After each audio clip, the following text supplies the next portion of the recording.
Memasuki masa awal kepemimpinannya, gaya diplomasi Presiden Indonesia yang baru ini patutlah diacungi jempol. Usai melakukan konsolidasi singkat bersama para menterinya, ia langsung tancap gas lawatan ke luar negeri.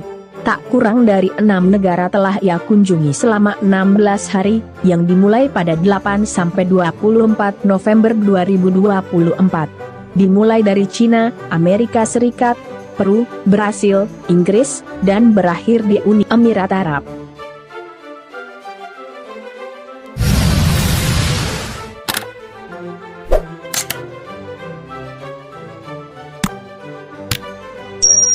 Kemampuan Presiden Republik Indonesia ke-8 Prabowo Subianto dalam berbahasa asing sungguh mengesankan. Bahkan, saat mengunjungi Amerika Serikat dan berkesempatan bercakap-cakap dengan Donald Trump, bahasa Inggris Prabowo pun mendapat pujian.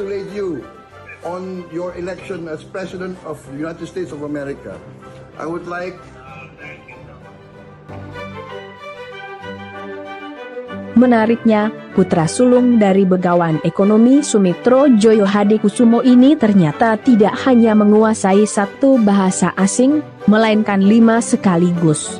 Selain bahasa Inggris, ia ternyata juga menguasai bahasa Belanda, Jerman, Prancis, dan Arab. Rupanya, kecuali bahasa Arab, 4 bahasa asing yang dikuasai oleh Prabowo itu buah pembelajaran dari sang ayah.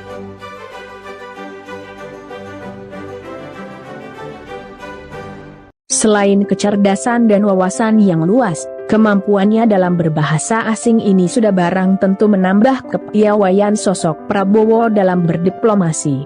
Walhasil, dari lawatan ke sejumlah negara tersebut, dilaporkan bahwa Prabowo memboyong total komitmen investasi lebih dari 20 miliar dolar Amerika Serikat atau setara lebih dari 300 triliun rupiah.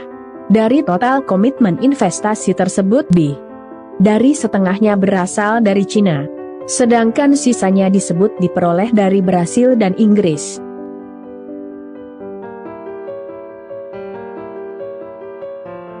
Cina sendiri menyumbang komitmen investasi sekitar 10 miliar dolar Amerika Serikat atau setara 157 triliun rupiah untuk berbagai sektor bisnis, mulai dari manufaktur, kesehatan, ketahanan pangan hingga keuangan.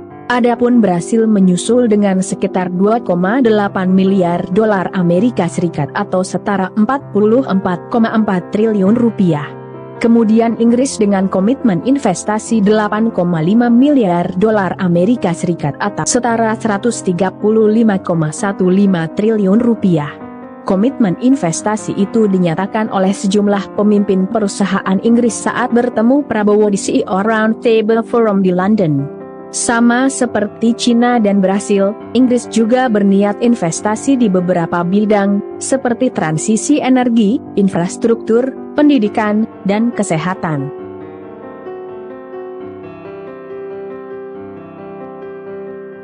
Presiden Republik Indonesia ke-8 Prabowo Subianto tiba di Inggris pada 20 November 2024 sekitar pukul 10 waktu setempat. Begitu mendarat, ia langsung disambut oleh perwakilan Kerajaan Inggris Charles Henderson.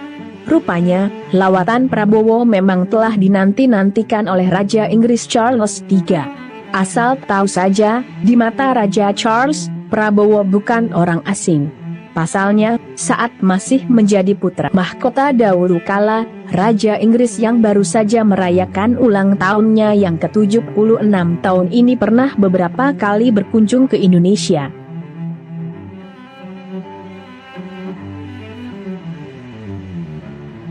Charles kali pertama berkunjung ke Indonesia pada tahun 1989. Sewaktu kunjungan pertamanya tersebut, ia didampingi oleh sang istri kala itu, Putri Diana. Kedatangan Charles dan Diana ke Indonesia dimulai di Bandara Halim Perdana Kusuma, Jakarta, pada Jumat, 3 November 1989. Mereka tiba dengan pesawat Royal Air Force tipe BSC Vickers Visitant. Kedatangan mereka disambut oleh sejumlah pejabat negara, termasuk Menteri Luar Negeri Ali Alatas, Gubernur DKI Jakarta Wiyogo Atmodarminto, dan Pangdam 5 Jaya Mayor Jenderal Suryadi Sudirja.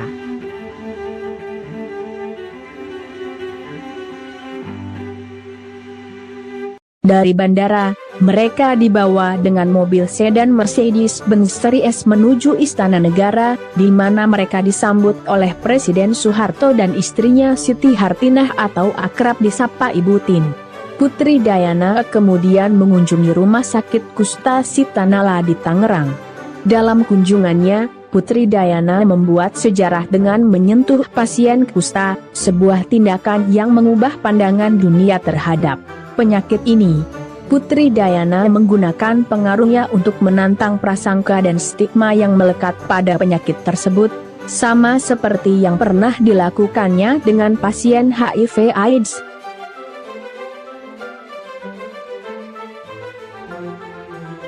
Charles dan Diana selanjutnya melanjutkan kunjungan mereka ke Yogyakarta.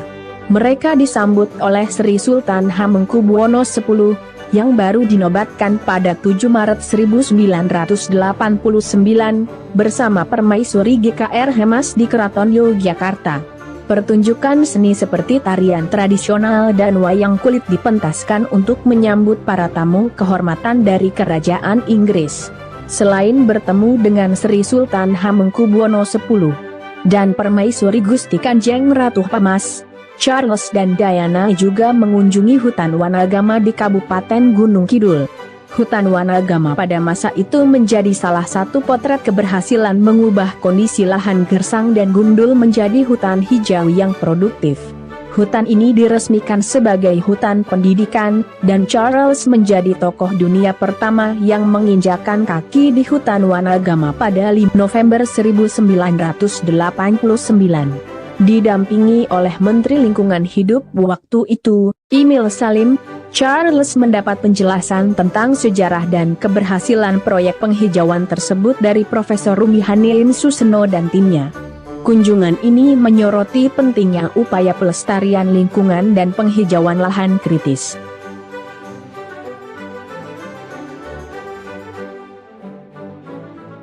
Kunjungan Pangeran Charles dan Putri Diana ke Yogyakarta tidak hanya menjadi momen bersejarah bagi kedua negara, tetapi juga memperkuat apresiasi terhadap kekayaan budaya Indonesia di mata dunia.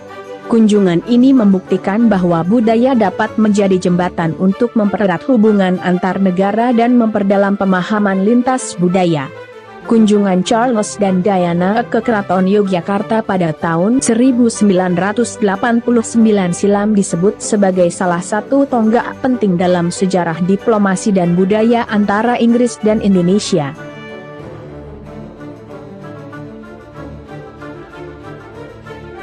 Nah, di sela-sela kunjungan pertama Charles ke Indonesia inilah Prabowo berkesempatan bertemu dan saling berkenalan.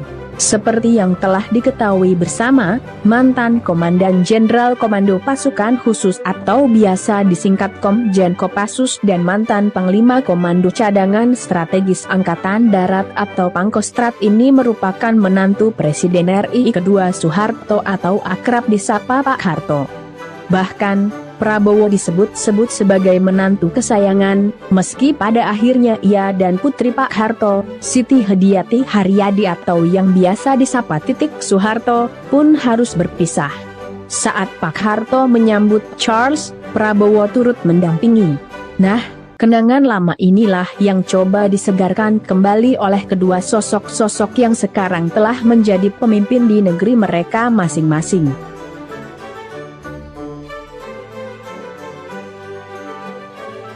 Bak dua sahabat lama yang bertemu kembali, tak ayal bila pertemuan mereka begitu cair waktu itu.